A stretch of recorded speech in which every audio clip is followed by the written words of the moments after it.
कि हमारी नई समाज कैसे संयम में रहकर ऊपर उठती है। कोई भी घड़े में छेद कर दो भर जाए, ऐसा कैसे हो सकता है। चलनी में गैया दुहे दोष दैव को दे, हरि गुरु कहो न माने। कैसा कलयुग बढ़ गया है कि प्रमाण दिया जाता है सीरियल नौटंकी नाटकों से और डॉक्टरों से। कैसी बुद्धि भ्रष्ट हो गई है उपदेश देने वालों की। धर्म शास्त्रों की अवहेलना करके ऐसे उपदेश देने वालों को नरक की गति प्राप्त होगी, कोई भी हो।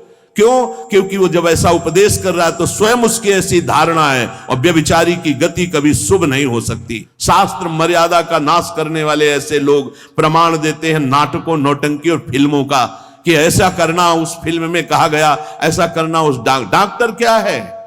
शरीर संबंधी अंगों का ज्ञान रखने वाला है, ना कि वो परमार्थ विजयी योद्धा है।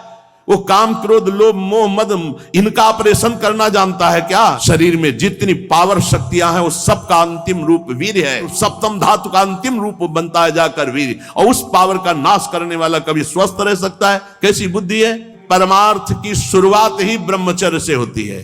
इसलिए चाहे गृहस्थ हो चाहे विरक्त, गृहस्थ तो संयम से संतानोत्पत्ति के लिए भगवत प्रणाम करके, भगवत आराधना करके, दिशाओं को नमस्कार करके, तिथि और समय की योग्यता देख करके संतानोत्पत्ति के लिए भगवत पूजा भाव रखकर वो संयोग किया जाता है, सहवास किया जाता है, और भगवान की प्राप्ति के मार्ग में चलने के लिए इसका संचय किया जाता है। ब्रह्मचर्य पूर्वक जीवन कई वर्ष व्यतीत करके नाम जप करते हुए फिर संतान, तो चाहे बालिका हो चाहे बालक, वो जगत मंगल करने वाला हो गए, पशुओं जैसे आचरण से नहीं। इसलिए भक्त को चाहिए कि ब्रह्मचर्य पर विशेष ध्यान दे, और रात्रि के सोने के समय ज्यादा सावधान रहे। उस समय वेदना काम की जरूर जागृत होती है, उस समय जरूर ध्यानस्थ रहे, कीर्तन परायण रहे, नाम जप करते हुए शयन करे, और शेष भाग रात्रि का भजन में व्यतीत करे। मध्य भाग शयन के लिए, शेष भाग प्रारंभ भजन और उठने के समय भजन। जो जबान का खूब लोभी है, भोजन का स्वाद लेने वाला, वो तमोगुणी स्वभाव का हो जाता है। वो कभी जनेंद्री पर विजय प्राप्त नहीं कर सकता, कभी ब्रह्मचारी नहीं हो सकता।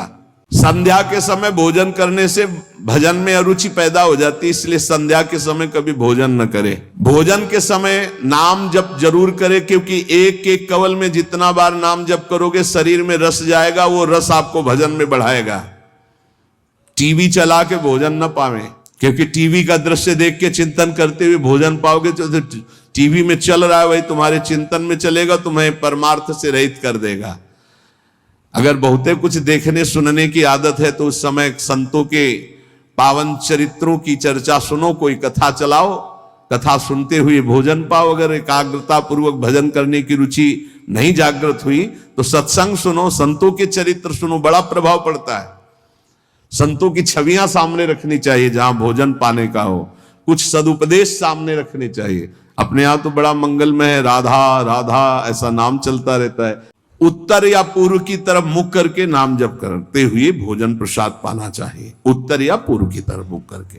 भोजन के पहले हाथ और पैर अच्छे से धो लेना चाहिए, लांग बूट पहन करके भोजन